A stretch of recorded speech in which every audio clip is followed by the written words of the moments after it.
الحمد لله رب العالمين والصلاة والسلام على أشرف الأنبياء والمرسلين نبينا محمد وعلى آله وأصحابه أجمعين أما بعد يا أيها الناس اتقوا ربكم الذي خلقكم من نفس واحدة وخلق منها زوجها وبث منهما رجالا كثيرا ونساء واتقوا الله الذي تساءلون به والأرحام إن الله كان عليكم رقيبا وقال الله تعالى أيضا المال والبنون زينة الحياة الدنيا وقال نبينا صلى الله عليه وسلم الدنيا سجن المؤمن وجنة الكافر. அன்பார்ந்த இஸ்லாமிய சகோதரர்களே, அல்லாஹ்வின் நல்லடியார்களே, எமது வாராந்தம் இடம்பெற்று வருகின்ற இந்த பயான் நிகழ்ச்சியில் இன்று எமது முஸ்லீம் சமூகத்தின் வீழ்ச்சிக்கான காரணம் என்ன, அதற்கு நாங்கள் செய்ய வேண்டியது என்ன போன்ற ஒரு சில விடயங்களை உங்கள் முன்னால் ஞாபகப்படுத்தலாம் என நினைக்கின்றேன். அந்த வகையில்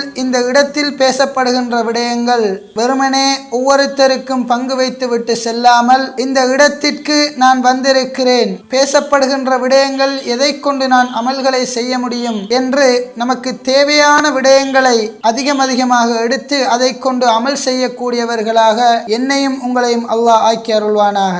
அன்பார்ந்த இஸ்லாமிய சகோதரர்களே, அல்லாஹ்வின் நல்லடியார்களே, இந்த முஸ்லீம் உம்மத்தில் எம்மை அல்லாஹ் ஆக்கியுள்ளான். இந்த முஸ்லீம் உம்மத்து எவ்வாறு பட்டது, அது அந்த காலம் தொடக்கம் எமது காலம் வரைக்கும் எந்த நிலையில் இருந்தது என்று எமக்கு தெரியும். ஆனால் தற்காலத்திலே இந்த முஸ்லீம் சமூகம் எழுச்சி பாதையை நோக்கி சென்று கொண்டிருக்கின்றதா அல்லது வீழ்ச்சி பாதையை நோக்கி சென்று கொண்டிருக்கின்றதா என்று பார்ப்போமேயானால் நிச்சயமாக அதிகமானவர்களின் பதில் வீழ்ச்சி பாதையில் கொண்டு சென்றிருக்கின்றது என்பது அதை நாம் மறக்கவும் முடியாது. ஏன் காரணம் என்று சொன்னால், தற்காலத்தை பொறுத்த வரைக்கும் எமது சமுதாயம் அதிகமாக பின்னோக்கி கொண்டு செல்கின்றது. இதற்கான காரணங்களை நாம் பார்ப்போமேயானால், அன்பார்ந்த சகோதரர்களே, அல்லாஹ்வின் நல்லடியார்களே, உலக ஆசை என்பது எமது சமூகத்தில் உள்ளவர்கள் மீது அதிகமாக காணப்படுகின்றது. தற்காலத்தை பொறுத்த வரைக்கும் இந்த உலக ஆசை என்பது எம் சமூகத்தின் மத்தியிலே அதிகமாக குடிகொண்டு விட்டது. நபி ஸல்லல்லாஹு அலைஹி வஸல்லம் அவர்கள்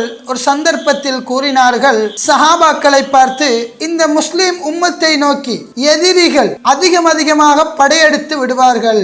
ஏன் காரணம் என்று சொல்லும் போது நபி ஸல்லல்லாஹு அலைஹி வஸல்லம் அவர்கள் கூறினார்கள், எமது உம்மத்தின் மீது, எமது உம்மத்தினரின் மீது வகன் என்று சொல்லக்கூடிய ஒரு நோய் ஏற்பட்டுவிடும். அந்த வகன் என்றால் என்ன யா ரசூலல்லாஹ் என்று கேட்கும் போது, உலகத்தின் மீதான ஆசையும் மறுமையின் மீதான வெறுப்பும் ஏற்படும் முஸ்லிம் சமூகத்தின் மீது, அவர் இருப்பவர்கள் மீது என்று சொல்லி நபி ஸல்லல்லாஹு அலைஹி வஸல்லம் அவர்கள் கூறுகின்றார்கள். அன்பார்ந்த சகோதரர்களே, அல்லாஹ்வின் நல்லடியார்களே, இந்த நோய், இந்த வகன் என்று சொல்லக்கூடிய நோய் சமூகத்தில் அதிகமானவர்கள் மீது குடிகொண்டு விட்டது. அதிகமானவர்கள் இந்த நோயால் பீடிக்கப்பட்டு விட்டனர். தற்காலத்தில் உள்ள எமது முஸ்லீம் உம்மத்தினரை எடுத்து நோக்குங்கள். உலக ஆசை என்பது ஒவ்வொரு விஷயங்களிலும், எந்த விஷயத்தை எடுத்து நோக்கினாலும், பொருளாதார விஷயமாக இருக்கலாம், அல்லது தொழில் விடயமாக இருக்கலாம், அல்லது அவர்களுடைய வீடுகள் சம்பந்தமாக இருக்கலாம், குடும்பம் சம்பந்தமாக இருக்கலாம், எல்லா விஷயங்களிலும் இந்த உலகத்தின் மீதான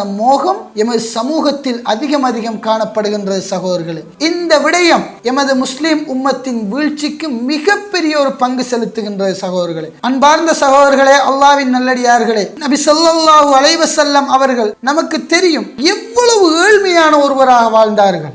ஏழ்மை என்று சொன்னால் சாப்பிடுவதற்கு கூட வழி இல்லாமல் வீட்டை விட்டு வெளியேறி வேறு ஒருவரது வீட்டில் சாப்பிடக்கூடிய நிலையில் ரசூலுல்லாஹி ஸல்லல்லாஹு அலைஹி வஸல்லம் அவர்கள் இருந்தார்கள். ஆனால் தற்காலத்தில் இந்த உலகத்தில் வாழ்ந்து கொண்டிருக்கிறோம். நாம் வாழ்ந்து கொண்டிருக்கிறோம். எந்த அடிப்படையில் வாழ்ந்து கொண்டிருக்கிறோம்? உடுப்பதற்கு சீரான ஒரு உடை இருக்கின்றது, சாப்பிடுவதற்கு ஒவ்வொரு வேளையும் நல்ல உணவுகள் இருக்கின்றது. அல்ஹம்துலில்லாஹ். இதை நினைத்து எப்போதாவது அல்லாஹ்வுக்கு சுக்ர் செய்திருக்கின்றோமா?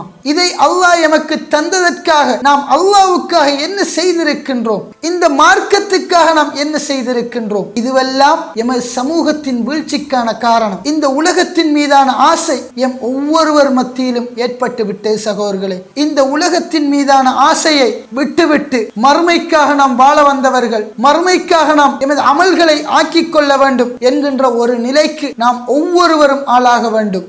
அதுபோன்று எமது சமுதாயம் ஒரு முன்மாதிரியான சமுதாயமாக இல்லாது இப்ப நம்முடைய சமூகத்தின் வீழ்ச்சிக்கு பாரிய ஒரு பங்களிப்பு செலுத்துகின்றது. ஒரு காலம் இருந்தது, ஒரு காலம் எமது இலங்கையை எடுத்து நோக்குங்கள். இந்த இலங்கையில் கூட முன்னொரு காலத்தில் மன்னர்களுடைய அந்த அரசு சபையில் கூட பொருளாதாரத்துக்கு பொறுப்புதாரிகளாக, வாக்களிப்பதற்கு பொறுப்புதாரிகளாக, நீதிபதிகளாக எமது முஸ்லிம்கள் இருந்தார்கள். ஆனால் தற்காலத்தில் என்ன நிலைமை முஸ்லிம்களுடைய நிலைமை?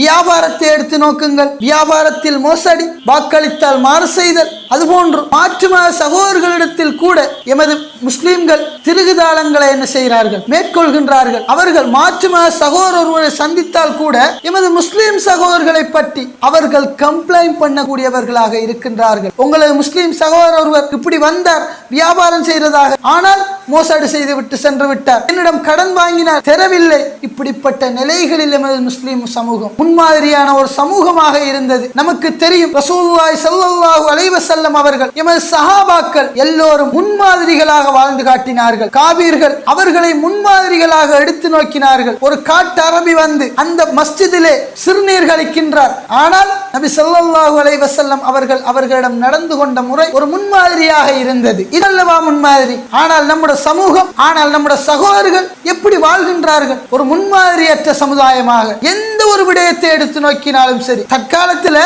எந்த அளவுக்கு என்று சொன்னால் ஒரு படி மேலாக சென்று எமது முஸ்லிம் சமூகத்தினர் கூட காபீர்கள், அதாவது மாற்று மதத்தினர் நல்லவர்கள், எமது முஸ்லிம் சமூகத்தினரை விட இந்த பொருளாதார விஷயமாக இருக்கட்டும், அவர்கள் எம் சமூகத்தினரை விட அந்த சமூகம் சிறந்தவர்கள், இந்த வேளையில் எமது சமூகத்தினரை விட அவர்கள் சிறந்தவர்கள் என்று சொல்லக்கூடிய அளவுக்கு எமது சமுதாயம் பின்னோக்கி தள்ளப்பட்டிருக்கின்றது. முன்மாதிரியற்ற ஒரு சமுதாயமாக இருப்பது எமது முஸ்லிம் சமூகத்துக்கு ஒரு பாரிய ஒரு வீழ்ச்சி சகோதரர்களே. எமது சமூகம் வீழ்ச்சி பாதைக்கு செல்வதற்கு மற்றும் ஒரு காரணமாக இருக்கின்றது. மார்க்க அறிவு என்பது எம் சமூகத்தினிடத்தில் மங்கி காணப்படுகின்றது. அன்பார்ந்த சகோதரர்களே, அல்லாஹ்வின் நல்லடியார்களே, இந்த மார்க்க கல்வி என்பது எமது சமுதாயத்தினிடத்தில் அதிகம் பேணப்பட வேண்டிய ஒன்று. ஆனால் தற்காலத்தை பொறுத்தவரைக்கும் பாருங்கள், மார்க்க கல்வி என்பது கிடையாது, மார்க்கத்தை கற்பது என்பது கிடையாது, மார்க்கத்தை பற்றிய தெளிவு வேண்டும் எனக்கு என்ற ஒரு நினைப்பே நம்முடைய சமூகத்திட்ட கிடையாது. அன்பார்ந்த சகோதரர்களே, அல்லாஹ்வின் நல்லடியார்களே, நாம் ஒன்றை நன்றாக விளங்க வேண்டும். மார்க்கத்தை கற்பதற்காக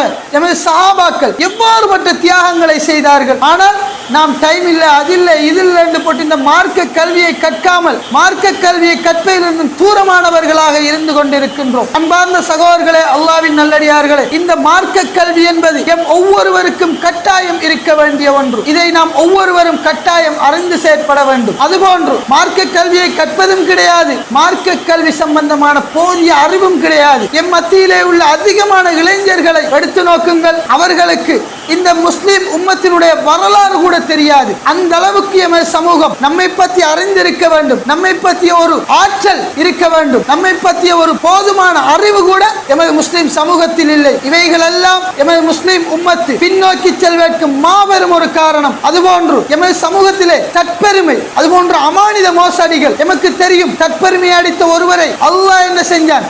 அதல பாதாளத்தில் இறக்கினான் இல்லையா? நமக்கு தெரியும், ஹாரூன் என்பவன், அவனுடைய வரலாறை படித்திருக்கின்றோம். அவனுடைய சொத்தை விடவா நம்முடைய சொத்து இருக்கின்றது? அன்பார்ந்த சகோதரர்களே, அல்லாஹ்வின் நல்லடியார்களே, இந்த சொத்தை தேடுவதிலும் இந்த சொத்து சுகங்களை அனுபவிப்பதிலும் எமது வாழ்க்கையை நாம் என்ன செஞ்சு கொண்டிருக்கிறோம்? கழித்துக் கொண்டிருக்கிறோம். நாம் ஒவ்வொருவரும் இந்த உலகத்தில் வாழ வந்தவர்கள் அல்ல. நமக்கு இந்த சொத்து செல்வங்கள் அனைத்தும் சோதனைகள் என்று சொல்லி அல்லாஹ் குர்ஆனிலே கூறுகின்றான். எனவே அன்பார்ந்த சகோதரர்களே, அல்லாஹ்வின் நல்லடியார்களே, எமது சமூகத்தை வீழ்ச்சி பாதையில் மேலும் மேலும் கொண்டு செல்லாமல் இந்த முஸ்லிம் உம்மத்தை நாம் ஒரு படி மேலேற்றுவதற்கு என்ன செய்ய வேண்டும், அதற்காக நாம் என்ன பாடுபட வேண்டும் என்று சொல்லி நாம் ஒவ்வொருவரும் முயற்சித்து இந்த முஸ்லிம் உம்மத்தை ஒரு நல்ல நிலைக்கு கொண்டு வந்து வைப்போமாக. அதற்காக அல்லாஹ் எம் ஒவ்வொருவருக்கும் துணை நிற்பான். நாம் ஒவ்வொருவரும் அதற்கான முயற்சியில் ஈடுபடக்கூடியவர்களாக என்னையும் உங்களையும் அல்லாஹ் ஆக்கி அருள்வானாக.